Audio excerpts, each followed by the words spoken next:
జగన్ కేసీఆర్ ను ఫాలో అవుతున్నారా? ఆయన సలహాలతోనే రాజకీయం చేస్తున్నారా?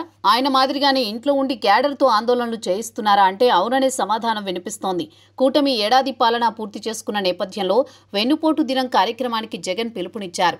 రాష్ట్ర వ్యాప్తంగా ఆందోళన కార్యక్రమాలు చేపట్టాలని ఆదేశాలు ఇచ్చారు. కానీ ఆయన మాత్రం ఎంచక్కా బెంగళూరు ప్యాలెస్ కు వెళ్లిపోయారు. తెలంగాణ ఉద్యమంలో సైతం కేసీఆర్ ఇదే ఫార్ములాను అనుసరించారు. క్యాడర్ను, తెలంగాణ ప్రజలను ఉద్యమంలోకి దించి తాను మాత్రం ఫామ్ హౌస్ లో ఉండిపోయేవారు.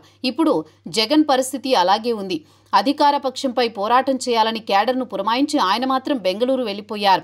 వెన్నుపోటు హైలైట్స్తో సాయంత్రం తీరిగ్గా ఓ వీడియో కూడా రిలీజ్ చేశారు. జగన్ ఏదైనా ప్లాన్ చేశారంటే అది పక్కాగా ఉంటుంది.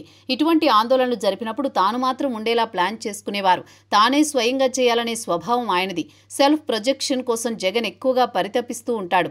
గతంలో ప్రతిపక్షంలో ఉన్నప్పుడు రైతు దీక్ష, నిరుద్యోగుల దీక్ష వంటివి చేపట్టినప్పుడు ఇటువంటి దృశ్యాలే కనిపించేవి. పాదయాత్రతో పాటు ఓదార్పు యాత్ర సమయంలో ఫోకస్ అంతా తన చుట్టూ ఉండేలా జాగ్రత్త పడేవారు.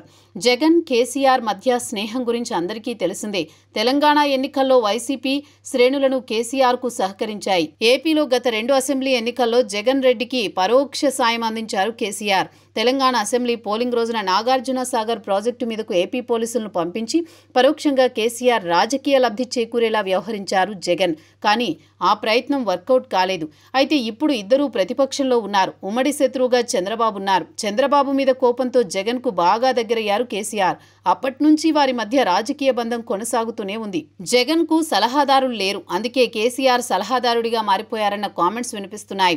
రాజకీయ వ్యూహకర్తగా, చాణక్యుడిగా కేసీఆర్ పేరుంది. అయితే ఆయన తెలంగాణలో సంక్లిష్ట పరిస్థితులను ఎదుర్కొంటున్నారు.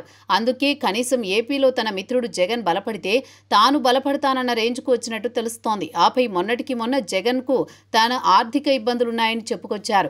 పార్టీని కూడా నడపడానికి తన వద్ద డబ్బులు లేవని తేల్చేశారు. అయితే రాజకీయ సహచరులకు పార్టీలు నడిపేందుకు కేసీఆర్ ఆర్థిక సాయం చేస్తారన్న పేరుంది.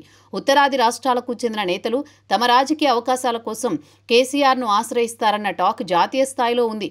ఇప్పుడు కూడా ఏపీలో జగన్ కు తన విలువైన సలహాలతో పాటు ఆర్థిక సాయం అందిస్తున్నారని ప్రచారం అయితే జరుగుతోంది. నిన్నటి వెన్నుపోటు దినంలో జగన్మోహన్ రెడ్డి వ్యవహరించిన తీరు కేసీఆర్ కు అత్యంత దగ్గరగా ఉంది. దీంతో కేసీఆర్ ను జగన్ ఫాలో అవుతున్నారా అన్న సందేహం కలుగుతోంది.